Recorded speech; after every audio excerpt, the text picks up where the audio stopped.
हरे कृष्णा। आप सभी माताओं और बहनों को अनमोल विचार चैनल की तरफ से जीतिया या जीवित पुत्रिका व्रत की ढेर सारी शुभकामनाएं। आज माताएं और बहनें अपने बच्चों के दीर्घायु के लिए जीवित पुत्रिका का व्रत यानी जीतिया का व्रत रखेंगी और भगवान जीवित वाहन की विधि विधान से पूजा करके व्रत करने का संकल्प लेंगी। हर साल आश्विन मास के कृष्ण पक्ष की सप्तमी व अष्टमी तिथि में ये व्रत किया जाता है। इस व्रत में भगवान जीवित वाहन की पूजा होती है और उनकी व्रत कथा का पाठ किया जाता है। इस जीतिया व्रत में 3 पौराणिक कथाएं सुनी जाती है। आइए सुनते हैं सबसे पहले चील और सियारिन की कथा। कथा पसंद आए तो चैनल को सब्सक्राइब करें, वीडियो को लाइक और शेयर अवश्य करें। एक नगर में किसी वीरान जगह पर पीपल का पेड़ था। इस पेड़ पर एक चील और इसी के नीचे एक सियारिन भी रहती थी। एक बार कुछ महिलाओं को देखकर दोनों ने जूतिया व्रत किया। जिस दिन व्रत था उसी दिन नगर में एक मृत्यु हो गई। उसका शव उसी निर्जन स्थान पर लाया गया। सियारिन ये देखकर व्रत की बात भूल गई और मांस खा लिया। चील ने पूरे मन से व्रत किया और पारण किया। व्रत के प्रभाव से अगले जन्म में दोनों सहेलियों ने ब्राह्मण परिवार में पुत्री के रूप में जन्म लिया। उनके पिता का नाम भास्कर था। चील बड़ी बहन बनी और सियारिन छोटी बहन के रूप में जन्मी। चील का नाम शीलावती रखा गया। शीलावती की शादी बुद्धि सेन के साथ हुई, जबकि सियारिन का नाम कुपड़ावती रखा गया और उसकी शादी उस नगर के राजा मालकेतु से हुई। भगवान जीतवाहन के आशीर्वाद से शीलावती के साथ बेटे हुए, पर कुपड़ावती के सभी बच्चे जन्म लेते ही मर जाते थे।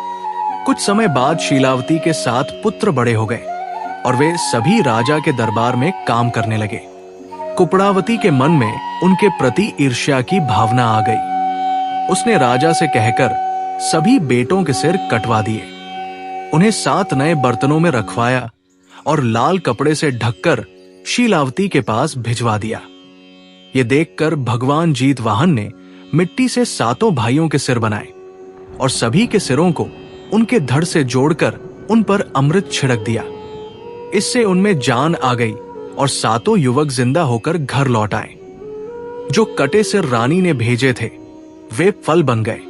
दूसरी ओर रानी कुपड़ावती बुद्धि सेन के घर से सूचना पाने की व्याकुल थी। जब काफी देर तक सूचना नहीं आई तो कुपड़ावती स्वयं बड़ी बहन के घर गई। वहां सबको जिंदा देखकर वो स्तब्ध रह गई। जब उसे होश आया तो बहन को उसने सारी बात बताई। अब उसे अपनी गलती पर पछतावा हो रहा था।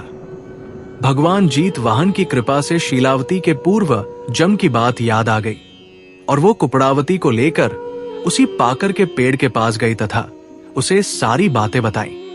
कुपड़ावती बेहोश हो गई और उसकी मृत्यु हो गई। जब राजा को इसकी खबर मिली तो उन्होंने उसी जगह पाकर के पेड़ के नीचे कुपड़ावती का दाह संस्कार कर दिया। आइए अब सुनते हैं जीवित पुत्रिका व्रत की राजकुमार जुमित वाहन की कथा। गंधर्वों के राजकुमार का नाम जुमित वाहन था। वे सभी का परोपकार करते थे। जुमित वाहन के पिता ने जब उन्हें राजपाट सौंपा तो उनका मन राजपाट में नहीं लगा। यही वजह थी कि उन्होंने राज्य का भार अपने भाइयों को देकर वन में जाकर पिता की सेवा करनी शुरू कर दी। वन में ही जुमित वाहन को माल्यवती राजकन्या मिली। दोनों को एक दूसरे से प्रेम हो गया। एक दिन जब वन में भ्रमण करते हुए जुमित वाहन काफी आगे चले गए, तब उन्हें एक वृद्धा विलाप करती हुई दिखी। पूछने पर वृद्धा ने रोते हुए बताया, मैं नागवंशी की स्त्री हूं। मुझे एक ही पुत्र है। पक्षीराज गरुड़ के कोप से मुक्ति दिलाने के लिए नागों ने ये व्यवस्था की है कि वे गरुड़ को रोजाना भक्षण के लिए एक युवा नाग सौंपते हैं। आज मेरे पुत्र शंखचूड़ की बलि का दिन है। आज मेरे पुत्र के जीवन पर संकट है और थोड़ी देर बाद ही मैं पुत्रहीन हो जाऊंगी। इससे बड़ा दुख क्या होगा कि उसके जीते जी उसका पुत्र न रहे। जुमित वाहन को यह सुनकर बड़ा दुख हुआ। उन्होंने उस वृद्धा को आश्वासन देते हुए कहा, डरो मत, मैं तुम्हारे पुत्र के प्राणों की रक्षा करूंगा। आज उसके स्थान पर स्वयं मैं अपने आप को उसके लाल कपड़े में ढककर वनशिला पर लेट जाऊंगा। ताकि गरुड़ मुझे खा जाए और तुम्हारा पुत्र बच जाए। इतना कहकर जुमित वाहन ने शंखचूड़ के हाथ से लाल कपड़ा ले लिया और उसे लपेटकर गरुड़ के बलि देने के लिए चुनी हुई वैद्य शिला पर लेट गए। नियत समय पर गरुड़ आए और लाल कपड़े में ढके जुमित वाहन को पंजे में दबोचकर पहाड़ के शिखर पर ले जाकर बैठ गए। गरुड़ ने अपनी कठोर चोंच से जुमित वाहन पर प्रहार किया। जुमित वाहन के शरीर से मांस का बड़ा हिस्सा नोच लिया। इसकी पीड़ा से जुमित वाहन की आंखों से आंसू बह निकले और वो दर्द से करहाने लगे।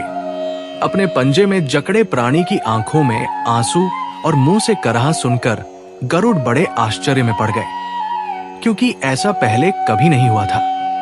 उन्होंने जुमित वाहन से उनका परिचय पूछा। जुमित वाहन ने सारा किस्सा कह सुनाया कि कैसे एक स्त्री के पुत्र की रक्षा के लिए वे अपने प्राण देने आए हैं। उन्होंने कहा, आप मुझे खाकर भूख शांत करें। गरुड़ उनकी बहादुरी और दूसरों की प्राण रक्षा के लिए स्वयं का बलिदान देने की हिम्मत से बहुत प्रभावित हुए। उन्हें स्वयं पर पछतावा होने लगा। वे सोचने लगे, ये मनुष्य है जो दूसरे के पुत्र की रक्षा के लिए स्वयं की बलि दे रहा है, और एक मैं हूं जो देवों के संरक्षण में हूं किंतु दूसरों की संतान की बलि ले रहा हूं। उन्होंने जुमित वाहन को मुक्त कर दिया और कहा, हे मनुष्य, मैं तुम्हारी भावना और त्याग से बहुत प्रसन्न हूं। मैंने तुम्हारे शरीर पर जो घाव दिए हैं उन्हें ठीक कर देता हूं। तुम अपनी प्रसन्नता के लिए मुझसे कोई वरदान मांग लो। राजा जुमित वाहन ने कहा, हे पक्षीराज, आप तो सर्वसमर्थ हैं। यदि आप प्रसन्न हैं और वरदान देना चाहते हैं तो सर्पों को अपना आहार बनाना छोड़ दें। आपने अब तक जितने प्राण लिए हैं उन्हें जीवन दान दे। गरुड़ ने सबको जीवन दान दे दिया और नागों की बलि न लेने का वरदान भी दिया। इस प्रकार जुमित वाहन के साहस से नाग जाति की रक्षा हुई।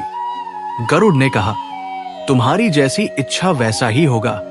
हे राजा, जो स्त्री तुम्हारे इस बलिदान की कथा सुनेगी और विधि पूर्वक व्रत का पालन करेगी, उसकी संतान मृत्यु के मुख से भी निकल आएगी। तब से ही पुत्र की रक्षा के लिए हर साल भाद्रपद मास की अष्टमी पर जुमित वाहन की पूजा शुरू हो गई। ये कथा कैलाश पर्वत पर भगवान शंकर ने माता पार्वती को सुनाई थी। जीवित पुत्रिका के दिन भगवान श्री गणेश, माता पार्वती और शिव जी की पूजा एवं ध्यान के बाद आइए अब सुनते हैं जीतिया व्रत की तीसरी पौराणिक कथा। जीतिया व्रत की कथा महाभारत काल की घटना से भी जुड़ी हुई है। कथाओं के अनुसार महाभारत युद्ध में अपने पिता गुरु द्रोणाचार्य की मृत्यु का बदला लेने की भावना से अश्वत्थामा पांडवों के शिविर में घुस गए। शिविर के अंदर 5 लोग सोए हुए थे। अश्वत्थामा ने उन्हें पांडव समझकर मार दिया, परंतु वे द्रौपदी के 5 संतानें थी। उसके उपरांत अर्जुन ने अश्वत्थामा को बंदी बनाकर उसके माथे से उसकी दिव्य मणि निकाल ली। अश्वत्थामा ने फिर से बदला लेने के लिए अभिमन्यु की पत्नी उत्तरा के गर्भ में पल रहे बच्चे को मारने का प्रयास किया। उसने ब्रह्मास्त्र से उत्तरा के गर्भ को नष्ट कर दिया। तब भगवान श्री कृष्ण ने उत्तरा की अजन्मी संतान को फिर से जीवित कर दिया। गर्भ में मरने के बाद जीवित होने के कारण उस बच्चे को जीवित पुत्रिका के नाम से भी जाना जाता है। तब से ही संतान की लंबी उम्र के लिए जीतिया व्रत रखा जाने लगा।